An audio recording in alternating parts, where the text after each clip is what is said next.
Hello family, good morning. কেমন আছো তোমরা সবাই? আশা করি তোমরা সকলে খুব ভালো আছো। নতুন দিন নতুন সকালে ছোট্ট একটা ব্লগ নিয়ে তোমাদের সামনে চলে এসেছি আমি, পূজা।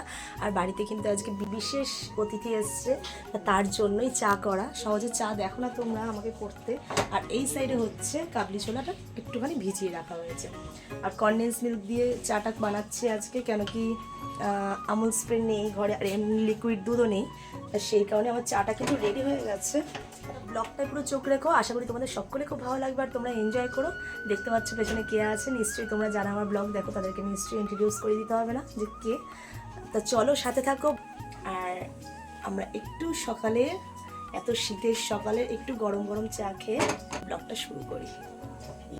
চলো, চা কমপ্লিট।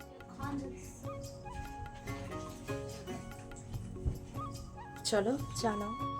শীতের সকালে চা খেতে কিন্তু বেশ ভালোই লাগে, তাই না?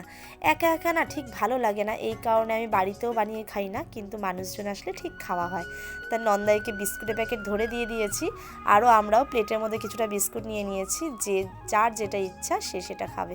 দেখো দুধ চা বেশ মোটা করে সর পড়েছে, কিন্তু দেখতে পাচ্ছ এত শীতের সকালের জন্য আমরা কিন্তু বিছানা ফিছানা এখন কিছু তুলিনি, তাই মনে করলাম ননদ নন্দাই সবাই মিলে যে আগে একটু চাটা খেয়ে নিই, গরম গরম চা। তোমরা মনে করছো যে ননদ কোথায়? ননদ ফ্রেশ হয়ে আসছে। চা খাওয়ার মানুষ না আমাদের বাড়িতে ভীষণ কম, শ্বশুর আর আমি ছাড়া কেউই খায় না। তার শ্বশুর এখন বাজারে গেছে। যারা আমার ব্লগ দেখেছো তারা নিশ্চয়ই জানো যে কারা এসছে আমাদের বাড়িতে। নতুন করে একজন আর তোমাদেরকে জানালাম না, চা খেয়ে তোমাদের সামনে আবার আরেকজন মানুষকে তোমরা দেখতে পাচ্ছ। এটা কিন্তু আমাদের একটা বিশেষ ঠাম্মা, ভীষণ আদরের। মুখটা তোমরা ভালোভাবে বুঝতে পারছো না, ভীষণ সুন্দরী, কিন্তু প্রচন্ড সুন্দরী। আর কোলে কে আছে বলো তো? পুচকুটা আমাদের টুকাই বাবু। টুকাই বাবু একটু এদিকে দেখি দেখি। ও বাবা, টুকাই বাবু এখন ঘুম পাচ্ছে। শীতের সকাল তো, শরীরটা ম্যাচ ম্যাচ করছে। চলো, আজকে আমার ব্লগে কিন্তু একটা নতুন মানুষের সাথে তোমাদের পরিচয় করিয়ে দিলাম, কোনোদিন তোমরা দেখোনি। আমার শ্বশুরের পিসি, বুঝতে পেরেছো? তাই আমাদের ঠাম্মা আর ভীষণ কাছে, ভীষণ আপন, একদম ক্লোজ। সত্যি ভীষণ ভালো। ঠাম্মার মুখে ঠিক যেরকম হাসি দেখছো, মনটাও ঠিক তেমন, বুঝতে পেরেছো? হ্যাঁ, সত্যিকারে। চলো ব্লগটায় থাকো তোমরা। আমরা চাটা এখন খেলাম, বিস্কুটটা খেয়ে দেখছি সকালে ব্রেকফাস্টটা কি করা যায়, আবার আসছি তোমাদের সামনে। সকালবেলা জল খাবার ভাবলাম একটু লুচি করা যাক। তা একটু ময়দাটা নিয়ে নিয়েছি, নিয়ে চিনি যেটা এটা দিতে হয় আমাদের ময়দার ময়ামে, একটু কালো জিরে দেবো। আমার না কালো জিরে দিলে যেন খুব ভালো লাগে। হালকা একটু কালো জিরে, অল্প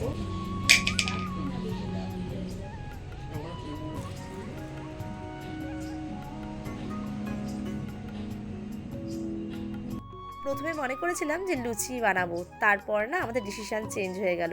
নন্দাই খেতে চাইলো কড়াইশুঁটির কচুরি। আর শীতকালে দেখবে কড়াইশুঁটির কচুরি কিন্তু জাস্ট অসাম লাগে, ভীষণ টেস্ট লাগে।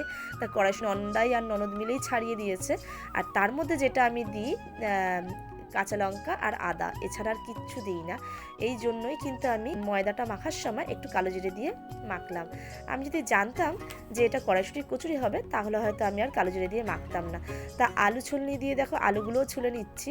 কেন কি কাবলি ছোলাটা দেখলে তোমরা এর আগেই যে কাবলি ছোলাটা সেদ্ধ বসিয়ে দেওয়া হয়েছিল, তা তার মধ্যে ডুমো ডুমো করে একটু আলুও দেওয়া হবে।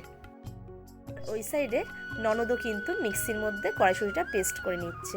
হ্যাঁ, এই নিয়ে কিন্তু আমার সেকেন্ড টাইম এই বছরে কড়াইশুঁটির কচুরি খাওয়া।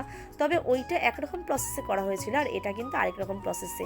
আমি বাড়িতে গ্যাসে সেদ্ধ করে নিয়েছিলাম, আর এটা মিক্সিতে পেস্ট করা হয়েছে। মিক্সির পেস্টটা যেন বেশ ভালো হয়, মিহি পেস্ট হয়ে যায়। চোখলাগুলোও বেশ একদম মিহি পেস্ট হয়ে যায়। না দেখো, আলুগুলো কিন্তু ঝটপট করে কেটে নিচ্ছি, কেন কি সকালবেলার খাওয়ার জন্য সবারই প্রায় মোটামুটি খিদে পেয়ে গেছে। আর যেহেতু ভালো রেসিপি, এটা দেখে আরও সববার বেশি খিদে পেয়ে গেছে। ননদও কড়াইশুঁটির পেস্টটা নিয়ে একেবারে কড়াইয়ে বসিয়ে দিল দেরি না করে। হ্যাঁ, ও না এরকমই বেশ হাতে হাতে করে, যখনই আসে আমার হাতে হাতে যতটা পারে করতে থাকে। এখন হয়তো বাচ্চার জন্য ততটা করে হয়ে ওঠে না, তা আমি একটু হাতে হাতে নাড়িয়ে চাড়িয়ে দিলাম। দেখো ডোটা কিন্তু অনেকটা শুকিয়ে এসছে। আর হ্যাঁ, এর মধ্যে স্বাদ মতন কিন্তু নুন, মিষ্টি, হলুদ সব কিছুই দিয়ে দেওয়া হয়েছে। আর এর সাথে জানি আলুর দমটাও খুব ভালো চলে, তবে আমরা কাবলি ছোলাটাও ভীষণ পছন্দ করি, জানো তো। তা ময়দাটা মেখে আমরা রেখেই দিয়েছিলাম কিছুক্ষণ যেন নরম হয়ে যায় ঢাকা দিয়ে। তা এবার একটু বড় বড় করে লেচি কেটে নিচ্ছি। কড়াইশুঁটি কচুরি করতে গেলে না একটু বড় বড় করে লেচি না কাটলে যেন এর পরে যখন পুর দেওয়া হবে তখন যেন একদম পাতলা হয়ে যায়। এই সব রান্নায় দেখবে প্রচণ্ড কিন্তু টাইম লাগে। আমাদের তো সেরকম কোনো প্ল্যান ছিল না, না হলে আমরা রাত্রেই হয়তো কিছুটা মেকআপ করে রাখতাম, ময়দা মেখে কি আলু ফালু কেটে নিয়ে সকালবেলা উঠে আমাদের প্ল্যান হলো। হ্যাঁ, এই জন্যই দুজন মিলে বসে পড়েছি। আর শুধু দুজন মিলে এই কারণেই বসি না, আমার ননদ তো বিয়ের আগে থেকেই মানে যে কোনো কাজ দুজন মিলে করা, যে কোনো কাজে দুজন মিলে একসাথে গল্প করতে করতে করি আমরা আগাগোড়াই, এটা আমাদের একটাই স্বভাব। এখনও পর্যন্ত ননদের মধ্যে সেই জিনিসটাই আছে। তো যাই হোক, ছুটির দিন সবাই কাজে ব্যস্ত থাকি, আমরা সবাই এক জায়গায় হলে কিন্তু বেশ ভালোই লাগে। চলো, কড়াইয়ে তেল দিয়ে দিয়েছি, কাবলি ছোলাটা আবার রান্না স্টার্ট করলাম। এটা একটু ফার্স্টে আমি জিরে ফোড়ন দিয়ে দিলাম। এর জন্য আমি কেটে রেখেছি কিন্তু এখানে পেঁয়াজ, টমেটো আর এই যে তেজপাতা ফোড়ন।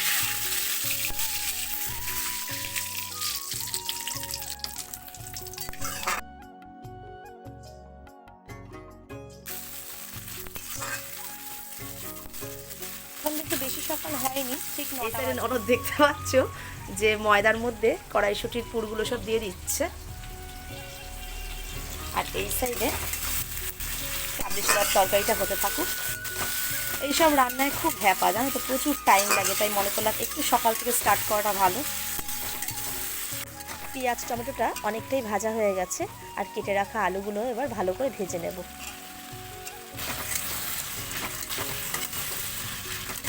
দেখো, অনেকটাই ময়দা ননদ পুর দিচ্ছে দেখতে পেলে। আমি আরেক সাইডে যেহেতু লোহার কড়াই, তেল দিয়ে আমি বসিয়ে দিলাম। আর হ্যাঁ, এই সেই স্টোর করে রাখা মশলা, ভীষণ ঝাল, অল্প করেই দিলাম। সকালবেলার কচুরির সাথে তরকারি, বেশি ঝাল করার দরকার নেই। তা এর মধ্যে যত রকম লঙ্কা হয়, শুকনো লঙ্কা, কাঁচা লঙ্কা, গোলমরিচ, যত রকম ঝালের জিনিস আছে সব কিছুই দেওয়া থাকে। তা দেখো, এবার কাবলি ছোলা সেদ্ধ করে রাখাটা সেটা কিন্তু আমি ভালো করে কড়াইয়ের মধ্যে দিয়ে দিচ্ছি। আর আমার পরিবারে প্রতিদিনই কিন্তু নতুন নতুন সদস্য অ্যাড হচ্ছে, তারা কিন্তু আমাকে অবশ্যই কমেন্ট করে জানিও এই শীতের সকালে দারুণ রেসিপিটা তোমাদের কেমন লাগলো। আর ননদের কিন্তু প্রতিটা লেচিতে পুর দেওয়া কমপ্লিট হয়ে গেছে, আর ননদ কিন্তু অলরেডি ময়দা বেলা শুরু করে দিয়েছে। কড়াইশুঁটির কচুরি বানাতে গেলে কিন্তু এই বেলতে গেলে যদি কড়াইশুঁটির পুর বেরিয়ে যায় তাহলে কিন্তু একদমই ভালো লাগে না। কিন্তু যেটা দেখছিলাম যে ননদ পুর দিয়েছিল, একটা কড়াইশুঁটিও বেরাচ্ছিল না, খুব ভালো লাগছিল দেখে। আর এই সাইডে কাবলি ছোলা কষানো প্রায় কমপ্লিট। এর মধ্যে আমি জলও দিয়ে দিয়েছি পরিমাণ মতন, সবই সেদ্ধ হয়ে গেছে প্রায়, কিন্তু এরকম ঝোল ঝোল থাকতেই নামিয়ে ফেলবো। আমরা অনেক সদস্য তো, এটুকু ঝোল লেগে যাবে। গরম মশলা দিয়ে নামিয়ে ফেলবো। দেখো, কালারটা দারুণ এসছে না, দেখতেও কিন্তু দারুণ লাগছে। আর এক এক করে কড়াইশুঁটির কচুরি আমি ছেঁকে ছেঁকে তুলে দিচ্ছিলাম, আর ননদ বেলে দিচ্ছিল। তা দেখো, এরকম তেলের মধ্যে ডুবিয়ে ডুবিয়ে তোমরা কারা কারা বেলো, তোমরা কিন্তু অবশ্যই কমেন্ট করে জানিও। আমরা আর আলাদা পাত্রে তেল নিইনি, এরকম গরম গরম ভাজতে ভাজতেই ঘরের সবাইকে কিন্তু আস্তে আস্তে খেতে দিয়ে দিয়েছিলাম। তরকারিটাও ওইদিকে কমপ্লিট হয়ে গেছিলো। আর হ্যাঁ, এই সেই মুহূর্ত, বিয়ের আগেও না আমরা ঠিক এরকমই ছিলাম, যা নিতাম, যা রান্না করতাম, লাস্টে দুজন মিলে খেতাম একই পাত্রে। এরকমভাবেই যেন সারা জীবন থাকতে পারি। ব্লগটা কেমন লাগলো?